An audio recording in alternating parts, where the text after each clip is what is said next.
స్థానిక సంస్థలకు సంబంధించి సర్పంచ్ ఎన్నికలు ఎంత త్వరగా వీలైతే అంత త్వరగా పెట్టాలని రాష్ట్ర ప్రభుత్వం నిర్ణయించుకుంది.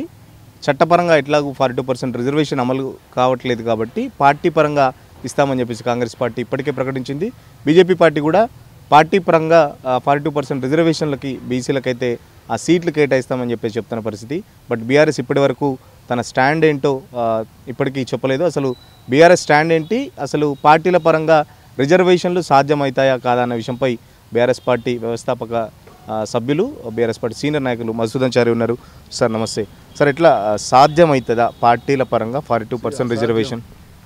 ఇక్కడ పార్టీ సింబల్ మీద జరిగేటువంటి ఎన్నికలు కావు ఇవి. ఖచ్చితంగా ఇది భయంకరమైనటువంటి కుట్ర. ఇది తెలంగాణలో ఉన్నటువంటి బీసీల ఆత్మగౌరవాన్ని దెబ్బతీసేటువంటి నీచపు నిర్ణయం కాంగ్రెస్ ప్రభుత్వం తీసుకున్నటువంటి పార్టీల పరంగా 42% రిజర్వేషన్లు ఇస్తామనడం. బీఆర్ఎస్ పార్టీ డే 1 నుంచి ఖచ్చితంగా చట్టబద్ధత ద్వారా మాత్రమే 42% రిజర్వేషన్లు అమలు చేయాలనేటువంటి నినాదాన్ని మొదటి డే 1 నుండి అది ఏ రకంగా అమలు చేయాలనేటువంటి విషయంలో కూడా స్పష్టత ఇచ్చినటువంటి మొదటి పార్టీ బీఆర్ఎస్ పార్టీ. ఎప్పుడైతే బీసీల రిజర్వేషన్లకు సంబంధించినటువంటి అంశం తెరపైకి వచ్చి దాని విషయంలో రకరకాల ఆలోచనలు జరుగుతున్నటువంటి తరుణంలో బీఆర్ఎస్ పార్టీగా మా నాయకుడైనటువంటి కేసీఆర్ గారి ఆదేశం మేరకు బీఆర్ఎస్ పార్టీకి సంబంధించినటువంటి బీసీ నాయకులు అందరం కూడా తమిళనాడుకు వెళ్ళి తమిళనాడులో జరిగినటువంటి ప్రక్రియను పూర్తిగా స్టడీ చేసి రావడం జరిగింది. ఆ రోజు నుంచి ఈ రోజు వరకు మేము ఎప్పుడు ఎక్కడ ఎవరు మాట్లాడినా బీఆర్ఎస్ పార్టీ తరఫున 42% రిజర్వేషన్లకు చట్టబద్ధత 9th షెడ్యూల్లో చేర్చడం ద్వారా మాత్రమే సాధ్యం అనేటువంటి విషయం మాట్లాడినాం. దానికి కట్టుబడి ఉన్నాం. ఇవాళ కాంగ్రెస్ పార్టీ చేస్తున్నది తీరని అవమానం, తీరని ద్రోహం. దీన్ని మేము అన్యాయంగా పరిగణించాం, అవమానంగా పరిగణిస్తాం, ద్రోహంగా పరిగణిస్తాం. ఖచ్చితంగా బీసీ సమాజం కూడా విషయాలను గమనిస్తున్నది అనేటువంటి హెచ్చరిక ప్రభుత్వానికి చేస్తూ ఉన్నాం. చేయాల్సిందంతా చేసాము, ప్రభుత్వ పరంగా మేము చేయాల్సిందంతా చేసాం. 42% రిజర్వేషన్ సంబంధించి చేయాల్సిందంతా చేసాం, బట్ సాధ్యం కావట్లేదు. మేము బీఆర్ఎస్ పార్టీ పరంగా ఇస్తే కనీసం బీఆర్ఎస్ పార్టీ స్టాండ్ ఏంటో ఇప్పటి వరకు కూడా చెప్పట్లేదని చెప్పేసి కాంగ్రెస్ పార్టీ చెప్తుంది. బీఆర్ఎస్ పార్టీకి స్పష్టత ఉన్నది. రేవంత్ రెడ్డి లాగా కాంగ్రెస్ వాళ్ళలాగా మాట మార్చడం, మడిమ తిప్పడం ఆ విధానం కాదు. మేము చట్టబద్ధ ద్వారా 42% రిజర్వేషన్లు అమలు చేయాలనేదే మా స్టాండు. వాళ్ళు మారినప్పుడల్లా మాట మార్చడం మా విధానం కాదు కదా. నంబర్ 1. నంబర్ 2, ఈ 42% రిజర్వేషన్లో కాంగ్రెస్ పార్టీ డే 1 నుండి హామీ ఇచ్చినప్పటి నుండి ఇప్పటి వరకు చేస్తున్న ప్రతి చర్య ద్రోహమే.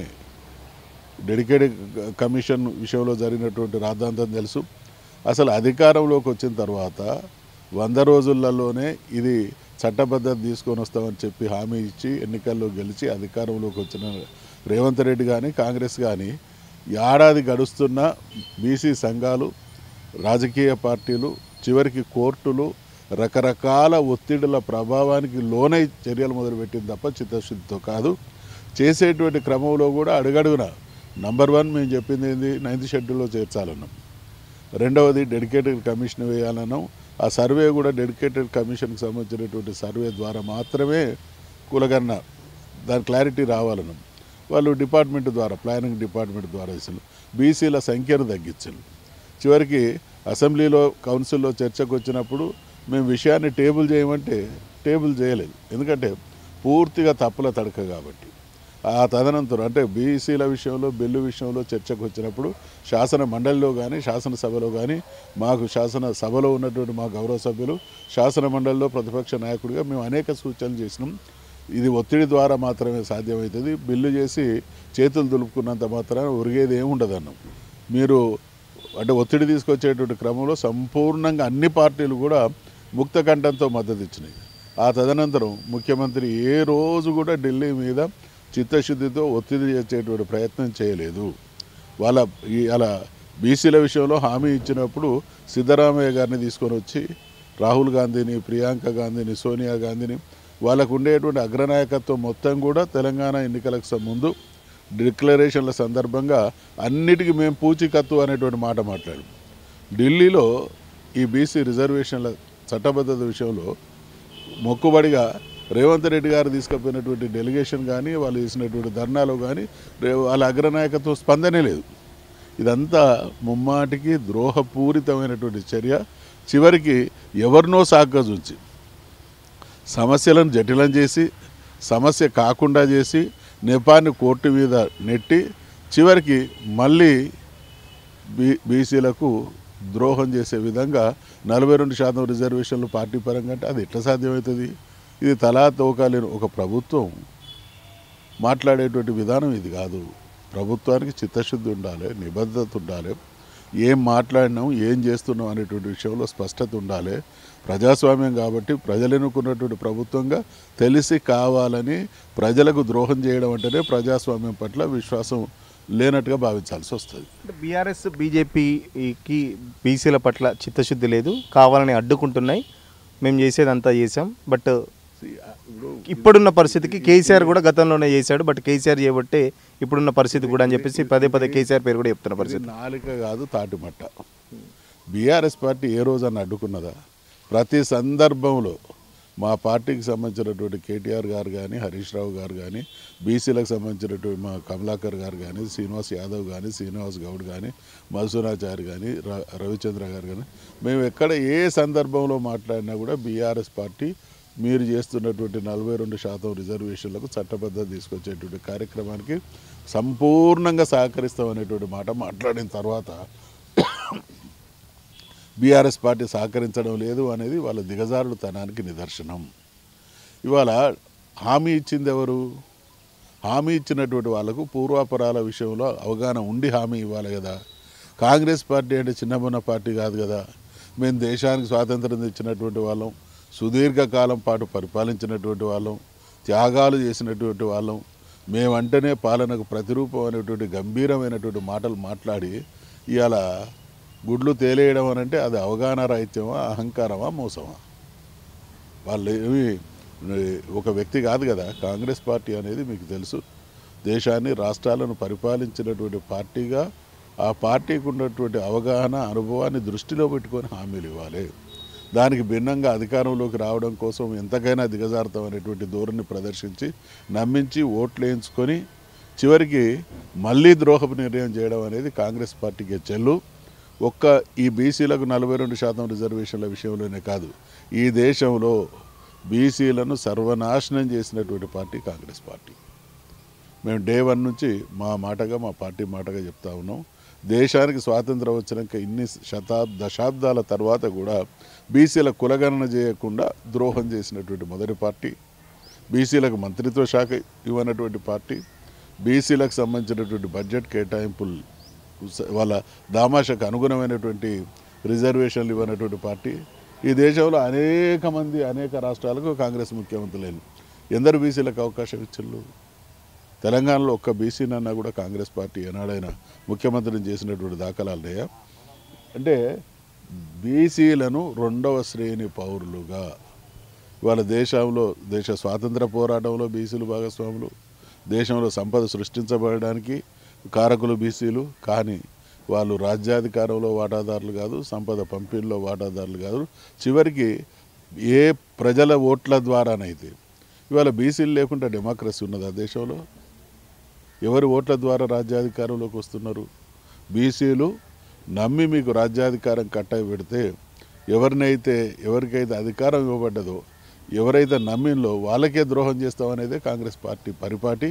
ఇది చరిత్ర మొత్తం ఈ 78 సంవత్సరాల కాంగ్రెస్ పార్టీ రాష్ట్ర అధ్యక్షుడిగా ఇప్పుడు ఒక బీసీ ఉన్నాడు. బీసీల పట్ల చిత్తశుద్ధి ఉంటే బీఆర్ఎస్లో ఒక బీసీ లీడర్కి వర్కింగ్ ప్రెసిడెంట్ కానీ ఇస్తారని చెప్పేసి అడుగుతున్నారు. స్ట్రైట్గా ఏం చెప్తారు? ఎప్పుడైనా మా పార్టీ అన్నదా మేము బీసీలకు అధ్యక్ష పదవి ఇస్తామని? ఇది ఎదుటి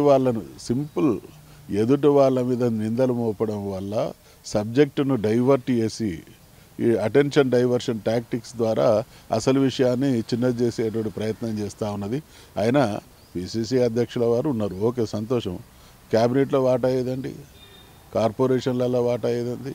మిగతా పదవులలో వాటా ఏది? నామమాత్రంగా సాంకేతికంగా ఒక పదవి అవసరం కాబట్టి సాంకేతిక అవసరం రీత్యా ఇస్తున్నటువంటి అవకాశాలే తప్ప ఓకే మీకు చిత్తశుద్ధి ఉంటే ఇప్పుడు కాదు, ఈరోజు కూడా మేము డిమాండ్ చేస్తూ ఉన్నాం. ఈ రాష్ట్రంలో మరి 42% రిజర్వేషన్లు మీరు హామీ ఇచ్చింది, దీనికి సాంకేతికంగా కోర్టుల పరంగానో రాజ్యాంగ పరంగానో చిక్కులు ఉన్నాయనేది అంటున్నారు కదా. క్యాబినెట్లో దామాష ఇవ్వడంలో ఇబ్బంది ఏమున్నది, కార్పొరేషన్ చైర్మన్లలో అవకాశాలు ఇవ్వడంలో ఇబ్బంది ఏమున్నది, ఇవాళ కీలకమైనటువంటి ఉద్యోగాల్లో ఏ వర్గం వాళ్ళు ఉన్నారు, అన్నీ మీ చేతిలో ఉన్నాయి, మీరు చేయగలిగిన అన్ని బీసీలకు ద్రోహం చేస్తూ కోర్టులు అడ్డు చెప్తున్నాయనేటువంటి సాకుతోని మళ్ళీ బీసీలకు ద్రోహం చేయడమే తప్ప కాంగ్రెస్ పార్టీ ముమ్మాటికి చిత్తశుద్ధి లేని బీసీల పట్ల దుర్మార్గానికి ఒడిగడుతున్నటువంటి మొదటి పార్టీ కాంగ్రెస్ పార్టీ అయితే ఇవాళ బీజేపీ కూడా అదే విధానం అవలంబిస్తూ ఉన్నది. ఇవాళ మేము బీజేపీకి కానీ కాంగ్రెస్ పార్టీకి కానీ విజ్ఞప్తి చేస్తూ ఉన్నాం, హెచ్చరిక చేస్తూ ఉన్నాం. ఇది పార్టీల ప్రతిపాదనలు కాదు, ప్రజల డిమాండ్. మీరు పాలించేటువంటి క్రమంలో పార్టీ ప్రయోజనాలు లేదా ఇతర పార్టీలకు ఉండేటువంటి మంచి చెడులను బేరీజు వేసుకొని నిర్ణయాలు తీసుకోకండి.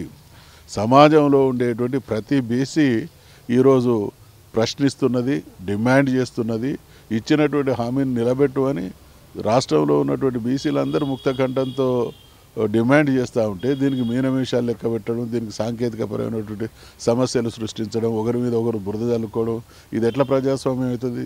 బీజేపీ కూడా చెప్తుంది, ఇక్కడ స్పష్టంగా చెప్తుంది, మమ్మల్ని అడిగి కామారెడ్డి డిక్లరేషన్ పెట్టారా, మేము ఎందుకు చేస్తామని చెప్పేసి కూడా చెప్తున్న పరిస్థితి. కేంద్రంలో వాళ్ళు ఉన్న పరిస్థితి, కనీసం కేంద్ర ప్రభుత్వాన్ని 8 మంది ఎంపీలు ఉన్నారు కూడా, బట్ ఇప్పటి వరకు బీజేపీ కేవలం కాంగ్రెస్ పార్టీనే దోషిగా చూపెట్టే ప్రయత్నం చేస్తుంది, కానీ బీజేపీకి సంబంధించి ఎలాంటి స్టాండ్ తీసుకోవట్లేదు. బీజేపీ కూడా 100% బీజేపీ కూడా ఇందులో మోసం చేస్తున్న దానిలో పాత్రధారే.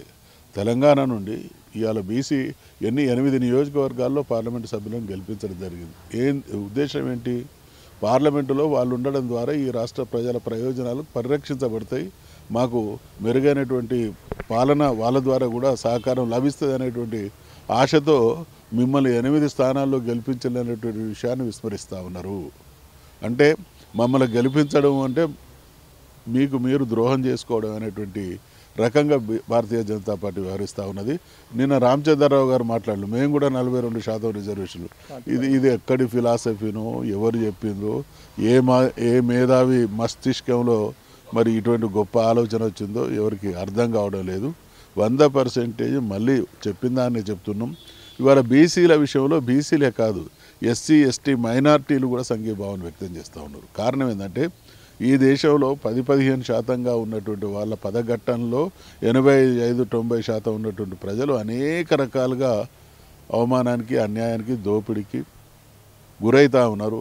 నేను ఇందాక చెప్పినట్టు ఫలితాలు వీళ్ళకి దక్కడంలో ఈ పాలక పార్టీలు, అది కాంగ్రెస్ అయినా బీజేపీ అయినా ఒకే తాను ముక్కల్లాగా వ్యవహరిస్తూ ఉన్నాయి. కాబట్టి ఇవాళ బీసీల ఉద్యమానికి, బీసీల డిమాండ్కి అందరూ కూడా సహకరించి సంఘీభావంగా వస్తూ ఉన్నటువంటి పరిస్థితిని కూడా అర్థం చేసుకోవాలి.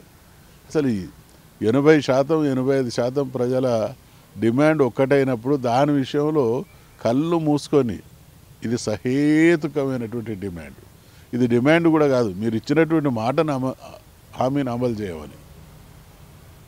అంటే సర్పంచ్ ఎలక్షన్లకు అయితే ప్రభుత్వం సిద్ధంగా ఉంది, మరి ఇప్పటికిప్పుడైతే చట్టబద్ధత అయితే కల్పించే అవకాశం లేదు.